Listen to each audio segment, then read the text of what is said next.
오늘 본문의 제목은 여기 6절의 근거에서 호흡이 있는 자마다 여호와를 찬양할지어다 라는 제목으로 하나님 말씀을 상고하겠습니다. 부족한 제가 우리 도봉교회에 와서 시편을 계속 강의했는데 드디어 마지막 장입니다. 제가 시편을 강의하면서 생각할 때 언제 끝날까 이런 생각도 들었는데 하나님께서 이렇게 끝까지 강의할 수 있게 해주셔서 감사합니다. 시편 150편은 시편 1편과 더불어 시편에 아주 중요한 역할을 합니다. 어떤 글을 쓸 때나 아니면 이렇게 하나님의 말씀을 선포할 때 서론과 결론, 그건 뭐 그냥 일반적으로 생각할 때 이 본론의 내용을 잘 요리한 다음에 서론과 결론 그냥 잘 얘기하면 되겠지, 그렇게 생각할 수 있습니다. 그러나 글을 읽든지 설교를 들을 때인지 본문이 중요하긴 하겠지만, 그렇죠?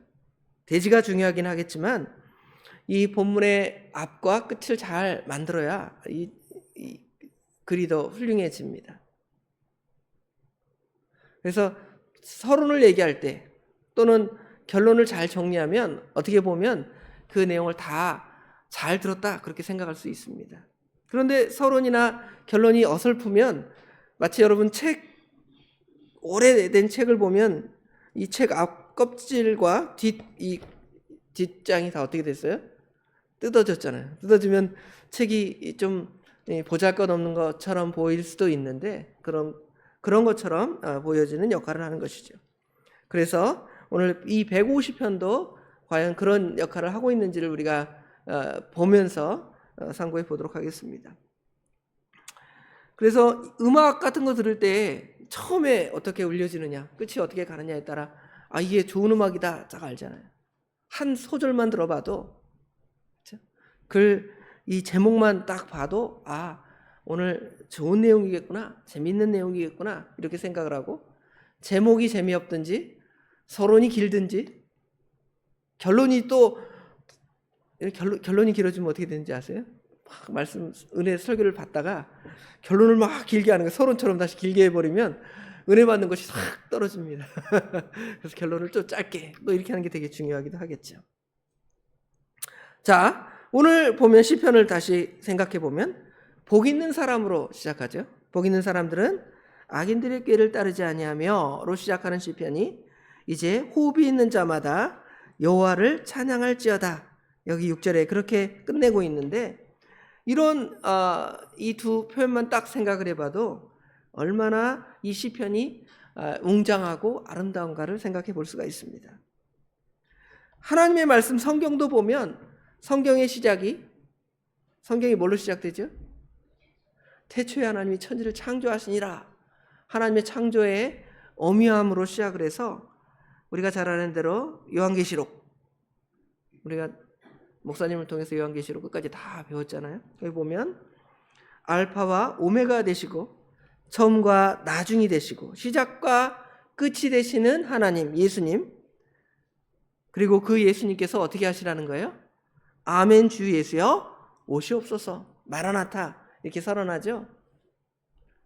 하나님이 우주를 창조하시고 아름답게 만드셨는데 인간이 타락해서 이 세상을 어지럽히고 괴롭히고 더럽게 만들었지만 아들 예수님을 보내서 이 세상을 구속하시고 새롭게 만드셨습니다.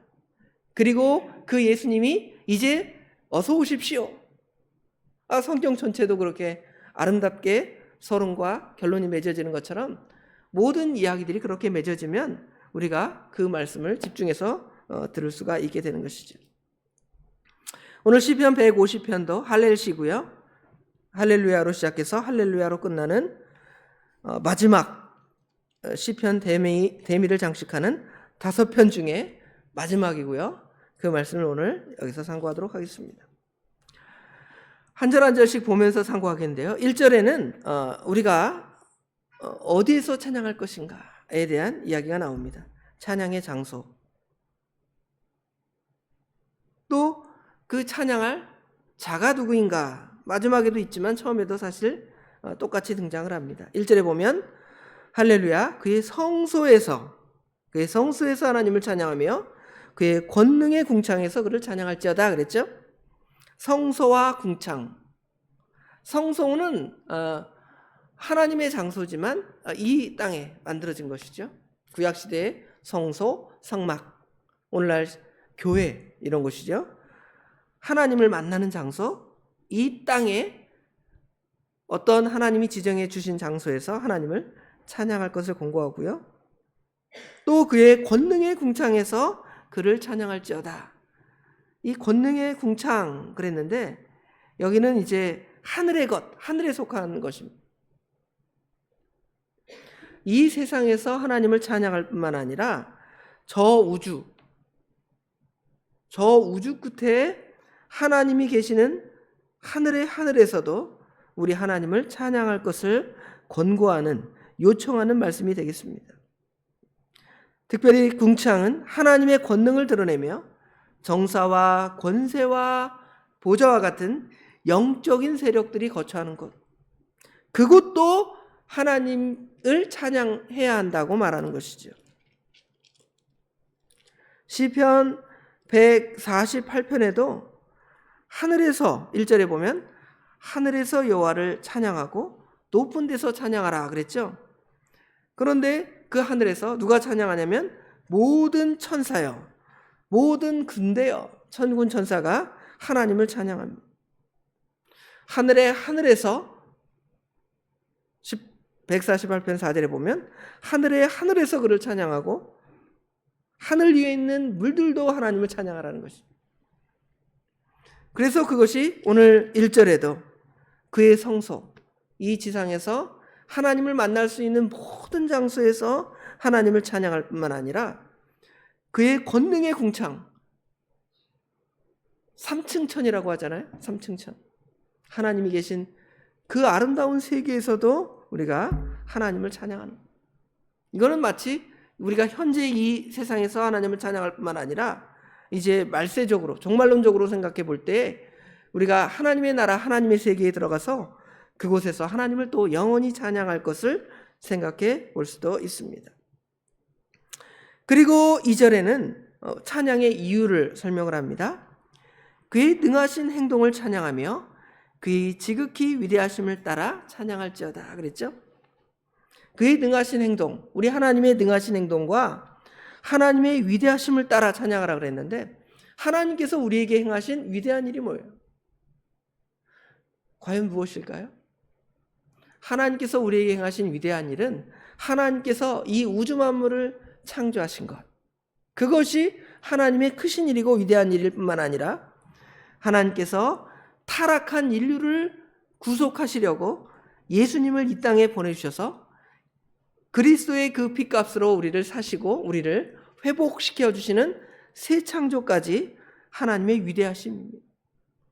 그 하나님의 위대하심을 찬양하라고 권면하고 있는 것입니다. 뿐만 아니라 하나님께서는 이 세상을 창조하고 또 우리를 택하신 백성을 구원하실 뿐만 아니라 주님이 재림하실 때까지 이 세상을 보존하시고 보호해 주시는 하나님이십니다. 여러분, 하나님께서 여러분을 한 시간이라도 1분 1초라도 보호해 주지 않냐시면 우리는 이 세상에 없는 거예요. 여러분, 제가 늘 이야기를 하는 드라마 작가, 영화 작가가 한 사람을 이제 그 드라마에서 제거할 때 어떻게 해요? 갑자기 죽었다! 그럼 끝나는 거예요. 그렇죠? 드라마 작가도 자기 마음대로 어떤 한 사람을 그냥 떡 먹고 죽이는, 옛날 드라마에 보면 어제까지 드라마에 나왔는데 오늘 안 나와요? 드라마 작가도 그렇게 할 수 있는데 우리 하나님이 우리를 한순간에 짠 하고 없어지게 하실 수 있습니까? 못합니까? 하잖아요.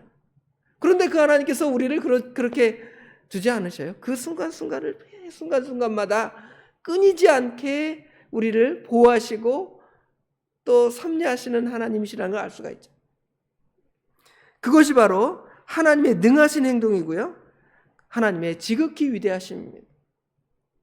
창조와 구속과 또 보존, 그렇죠? 보호, 섭리까지도 우리 하나님께서 우리에게 행하시는데 그 하나님을 찬양할 것을 시인은 우리에게 권면하고 있습니다. 3절부터 5절까지는 찬양의 방법, 어떻게 하나님을 찬양할 것인가. 특별히 3절부터 5절에는 우리가 어떤 악기로, 그렇죠? 하나님을 찬양하라 라고 보여주고 있습니다. 시편 전체에 그 하나님을 찬양하는 악기, 여러 악기들이 있는데 시편 150편에는 그 악기들의 이름을 다 나열하면서 이런 악기들로 우리 하나님을 총동원해서 하나님을 찬양하라는 것입니다. 나팔소리는 우리가 잘 아는 대로 무슨 악기라 그래요? 관악기라 그러죠. 나팔관을 불어서 관에서 소리를 불어, 우리 호흡을 불어 넣어서 소리 내는 그러한 악기들입니다. 이 뿔나팔 생각하면 성경에서 뿔나팔을 불어서 여러 가지 역할을 하죠. 길게 불기도 하고 짧게 불기도 하고 뭐 빠르게 3번, 길게 뭐 3번, 뭐 다양한 방식으로 불어낼 수가 있습니다. 민수기에 보면 이 양각나팔을 불러서 시간을 알립니다. 하나님께 모여라 예배하는 시간을 알 수 있습니다. 또 그들이 진행하거나 멈추기도 하죠. 물론 하늘에서 구름기둥과 불기둥으로 통하여서 여기 멈춰라 그러면 거기 멈추는 거고 가라 하면 가는 것인데 하나님이 가라 할 때에 구름기둥을 따라 가지만 그때 이제 신호로 양각나팔을 불러서 붕 하고 불면 이제 우리가 떠나가는구나 이거를 알 수가 있습니다. 또 시내산에서는 나팔을 불어서 이제 하나님이 재림하시니까 너희들 그 시내산에 함부로 접근하지 말아라. 그러다가는 너희들이 죽을지도 모른다라는 하나님의 엄위한 심판을 그 나팔을 불어서 드러내기도 하셨습니다. 아마 제사장들이 불었을 것으로 추정을 합니다. 이런 것처럼 우리가 하나님을 찬양하는 것이죠. 비파와 수금 그랬는데요. 비파와 수금은 현악기입니다. 우리가 잘 아는 뭐 기타나 뭐 바이올린, 뭐 첼로 이런 것 현이 있는 거죠. 현이 있는 악기들인데 이런 악기들로 찬양하라는 것입니다. 어떤 악기들은 손을 뜯어서 기타 같은 거, 우리 뭐 검은고 이런 것들은 손으로 뜯어서 소리를 내죠. 또는 바이올린이나 첼로처럼 현을 갖다가 이 채를 들어서 이렇게 긁죠. 긁어서 소리 내기도 합니다. 그래서 비파와 수금으로 찬양하라는 것입니다. 소고를 추며 춤추며 찬양하며, 소고는 뭐 일반적으로 이제 타악기에 해당되겠죠. 뭐 이제 영어로 보면 탬버린 같은 게 이제 되겠고요. 아니면 그 뭐 요새 드럼 같은 형태겠죠. 이런 타악기 형태로 하나님을 찬양하는데요. 특별히 승리와 구원을 기념하는 찬양들을 하고 있습니다. 여러분이 잘 아는 대로 출애굽기 15장에 보면 소고 추며 또 미리암이 나와서 춤추며 찬양하는 장면을 우리가 생각해 볼 수가 있습니다. 현악과 퉁수도, 현악은 앞에 말한 비파와 수금처럼 사용되는 악기겠죠. 그다음에 퉁소는 나팔처럼 현악기와 관악기. 또 5절에 재금이 나옵니다. 여기 큰 소리 나는 재금으로 찬양하며 높은 소리 나는 재금으로 찬양할지어다 그랬는데, 이 재금이라는 말은 오늘날로 말하면 이게 심벌즈 같이 쾅 쳐서 소리 나는 그런 악기입니다. 원래 그 원어로는 첼첼림이라는 단어인데요. 원래 찰랄이라는 히브리어 동사에서 나왔는데, 이 찰랄이라는 말 자체가 그 의성어 찰랄 이런 소리가 난다 해서 이 단어를 썼는데요. 이 소리는 귀에 울리는 날카로운 소리. 우리 심벌즈 한번 여러분 귀에다 대고 한번 딱 하면 귀가 어떻게 될 수도 있죠. 고막이 나갈 수도 있습니다. 그런 쾅 나는 소리로 하나님을 찬양하는 것입니다.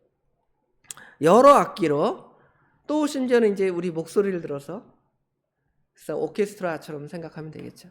각종 악기와 그 다음에 사람들의 목소리, 그렇죠? 천상의 목소리, 아카펠라 이런 것들이 섞어서 어우러져서 하나님의 아름다움을 찬양하는 장면을 우리가 생각해 볼 수가 있겠습니다. 그러면서 6절에 결론 내기를 호흡이 있는 자마다 여호와를 찬양할지어다 그러죠. 여기 호흡이 있는 자 그랬는데 원어상의 의미는 모든 호흡은 그렇게 표현됐다고 합니다. 모든 호흡은 여호와를 찬양할지어다.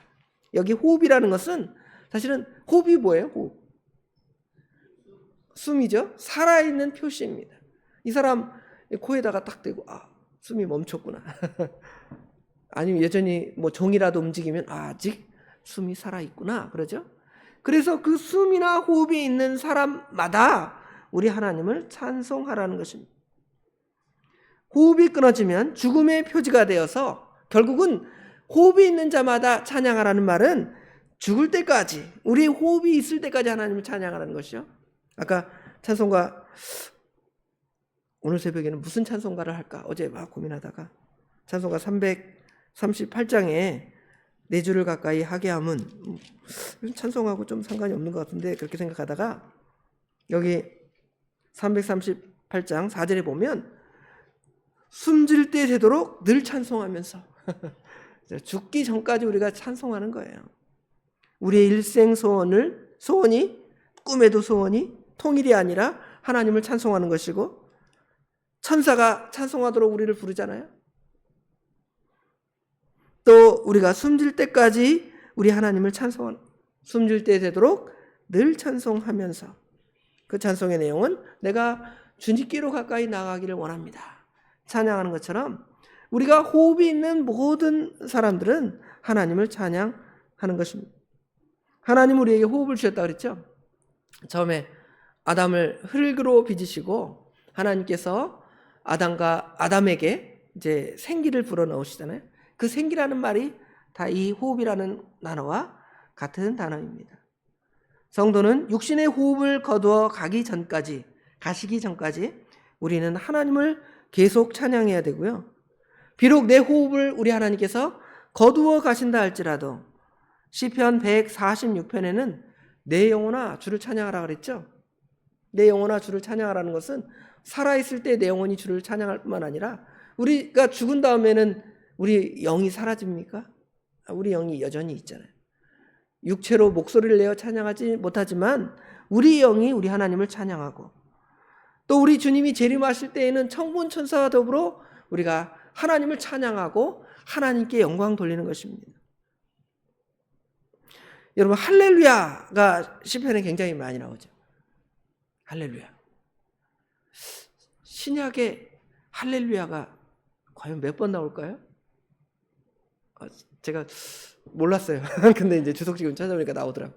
그래서 실제로 그 성경 프로그램을 통해서 신약 마태복음부터 요한계시록까지 할렐루야 딱 쳐봤더니 할렐루야가 4번이 나오더라고요. 근데 어디 나오냐면 요한계시록에 나와요. 요한계시록. 그러니까 할렐루야는 우리가 성도가 늘 하나님을 찬양할 부분이지만 우리가 우리 주님 앞에 가서 주님 앞에 서서 늘 해야 할 것이 뭔가? 우리 하나님을 찬양하는 것입니다. 우리 주님께서 구속하심을 찬양하고 우리 생명을 보호해 주심을 찬양하고 우주 만물을 만드신 그것을 찬양하는데, 결론적으로 우리가 이 새벽에 하나님께 나왔는데 우리가 오늘 하루도 해야 할 일이 무엇인가? 오늘 하루 우리에게 호흡을 주셨는데 우리 권사님들이 하나님께서 어젯밤에 주무실 때에 데려갔으면 좋겠다 이렇게 늘 소원하시는데 오늘 호흡 연결해 줬잖아요. 왜 연결해 주셨습니까? 네, 하나님을 찬양하라고. 오늘 하루도 하나님을 찬양하면서 우리의 몸과 마음과 모든 것을 하나님께 드리는 귀한 삶을 살기를 주님의 이름으로 축원합니다. 기도하겠습니다. 무릇 호흡이 있는 자마다 여호와를 찬양하라고 말씀하셨는데 우리에게 입을 주셔서 찬양하도록 우리에게 권면하시는데, 사실은 우리 그 입으로 말미암아 야고보서의 말씀처럼 남을 저주하는 말이 나오고 불평하는 말이 나오고 원망하는 말이 나올 때가 많은 저희들에게 우리들의 죄악을 깨닫게 하시고 하나님께서 우리에게 호흡을 주시고 우리의 생명을 연장시켜 주시는 목적은 우리로 하여금 하나님을 영원히 찬양하도록 그렇게 아버지 하나님 저희들을 부르신 줄을 깨닫고 오늘 하루도 하나님을 찬양하는 삶을 살아가도록 도와주시옵소서. 비록 우리 목소리로 하나님을 찬양하지 못할 수도 있지만 우리 삶으로서, 우리의 거룩한 삶으로서 하나님의 영광을 드러내며 삶의 예배를 드리는 것 자체가 우리 하나님을 찬양하는 것인 줄을 깊이 깨닫고 우리의 삶으로서 하나님의 아름다운 모습들을 저 믿지 않는 자들에게 드러내는 삶을 살아가도록 우리 하나님 친히 도와주시옵소서. 오늘 하루 무덥지만 우리 특별히 연로하신 우리 성도님들 건강시켜 주셔서 이 더위에 지치지 아니하도록 우리 하나님 함께하여 주시옵소서. 오늘 하루 하나님께 온전히 드리는 삶이 될 수 있도록 도와주시며 예수님의 이름으로 간절히 기도드리옵나이다. 아멘.